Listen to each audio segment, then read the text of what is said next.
Tito pelo olhar bíblico. Tito, uma figura importante no Novo Testamento, é descrito como um colaborador próximo do apóstolo Paulo. Embora ele não seja mencionado nos evangelhos, aparece de forma destacada nas cartas paulinas, especialmente em 2 Coríntios, Gálatas e na epístola que leva seu nome, a carta a Tito. Quem era Tito? Tito era um gentio convertido ao cristianismo e se tornou um dos principais auxiliares de Paulo na propagação do evangelho. Em Gálatas capítulo 2, versículo 3, Paulo menciona que Tito, embora fosse grego, não foi forçado a se circuncidar, o que sugere que ele serviu como um exemplo da liberdade dos gentios em Cristo, contrastando com a pressão dos judaizantes que queriam impor a circuncisão como requisito para a salvação. Função no ministério de Paulo. Tito desempenhou um papel-chave em diversas missões. Paulo considerava um filho espiritual, similar a Timóteo, e confiava a ele responsabilidades importantes na igreja. Por exemplo, Tito foi enviado à igreja em Corinto para ajudar a resolver problemas e levar uma carta de Paulo, como mencionado em 2 Coríntios capítulo 7, versículos 6 e 7. E 2 Coríntios capítulo 8, versículos 16 e 17. Ele foi elogiado por sua capacidade de encorajar e disciplinar os crentes. A Epístola de Tito. A carta a Tito é uma das 3 epístolas pastorais, junto com 1º e 2 Timóteo, e foi escrita por Paulo para orientar Tito em sua liderança nas igrejas da ilha de Creta. Tito foi deixado em Creta para pôr em ordem o que ainda faltava e nomear presbíteros em cada cidade. Tito capítulo 1, versículo 5. Esta epístola contém instruções sobre como liderar a igreja, escolher líderes, presbíteros e bispos, e lidar com falsos mestres, além de exortar a comunidade cristã a viver de maneira piedosa e justa. Caráter e papel de Tito. Tito aparece como um homem de grande confiança, prudente e capaz de enfrentar desafios pastorais e organizacionais nas igrejas. Ele teve um papel importante em restaurar a ordem e promover a doutrina correta entre os cristãos. Paulo destaca que Tito não só foi um colaborador fiel, mas alguém com coração pastoral que se preocupava profundamente com o bem-estar espiritual das igrejas. Legado de Tito. Embora pouco se saiba sobre o final da vida de Tito, a tradição cristã sugere que ele permaneceu como bispo em Creta. Sua imagem bíblica reflete um líder e colaborador dedicado, comprometido com a expansão do cristianismo e com a saúde espiritual das igrejas que Paulo plantou. Resumidamente, o olhar bíblico sobre Tito é o de um homem íntegro, confiável, e um líder pastoral exemplar, fiel à doutrina e ao chamado de Deus. Tito pelo olhar histórico e arqueológico. Sob o olhar histórico e arqueológico, Tito, colaborador do apóstolo Paulo, não possui muitas evidências diretas fora dos textos bíblicos. No entanto, é possível reunir informações contextuais sobre sua vida e ministério com base no ambiente histórico, as cartas paulinas e as tradições cristãs posteriores. Contexto histórico.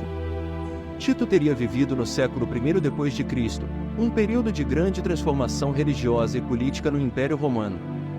A missão cristã estava se expandindo rapidamente entre judeus e gentios, o que coloca Tito como um importante personagem no esforço de Paulo para integrar os gentios ao cristianismo, sem exigir adesão às práticas da lei judaica, como a circuncisão. A aceitação de Tito, que era um gentio não circuncidado, é mencionada por Paulo na carta aos Gálatas, Gálatas capítulo 2, versículos de 1 a 3. E este episódio é considerado uma vitória da liberdade cristã sobre a imposição de costumes judaicos aos gentios convertidos. A ilha de Creta e a missão de Tito.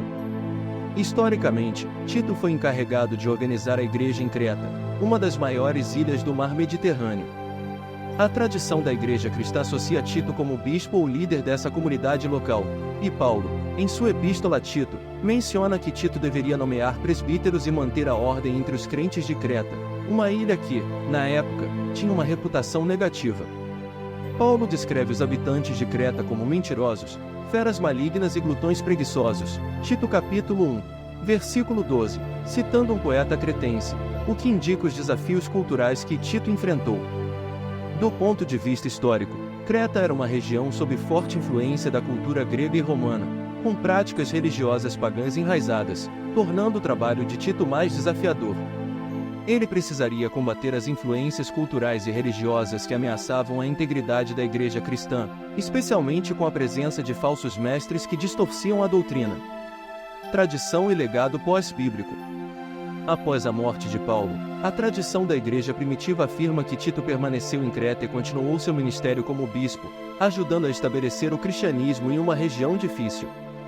Eusébio de Cesareia, historiador cristão do século IV, menciona Tito em sua obra História Eclesiástica, reforçando a ideia de que ele desempenhou um papel importante na liderança das igrejas cretenses.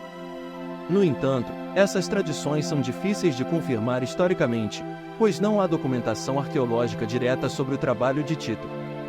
Alguns vestígios arqueológicos em Creta e outras partes do mundo mediterrâneo da época, como ruínas de sinagogas, templos e locais de culto cristão primitivo, dão indícios do ambiente religioso e cultural em que Tito trabalhava.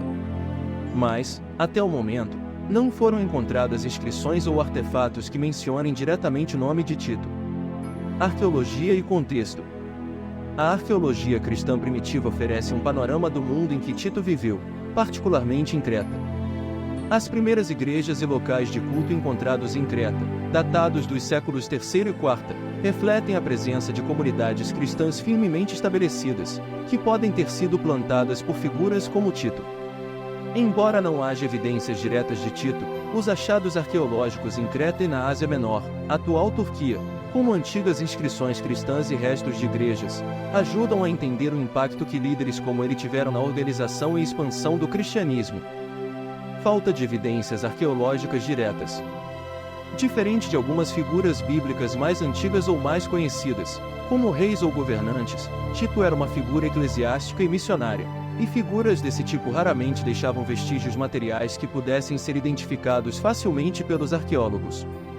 Sua ausência nos registros históricos e arqueológicos diretos, no entanto, não diminui sua importância. Tito foi uma das muitas figuras fundamentais, mas silenciosas, que ajudaram a disseminar a nova fé cristã pelo Império Romano. Conclusão. Embora não haja evidências arqueológicas diretas de Tito, o contexto histórico no qual ele atuou é bem documentado. Ele viveu num momento de expansão do cristianismo e trabalhou em ambientes culturalmente desafiadores, como Creta, onde as influências pagãs eram fortes. Seu papel como líder de comunidades cristãs emergentes é reconhecido tanto pelos escritos paulinos quanto pelas tradições da Igreja. A arqueologia fornece um pano de fundo cultural e religioso para entender as dificuldades e o cenário em que Tito exerceu seu ministério, embora não revele detalhes específicos sobre sua vida. Espero que tenham gostado. Já vai deixando o like, curtindo e compartilhando. Até o próximo vídeo.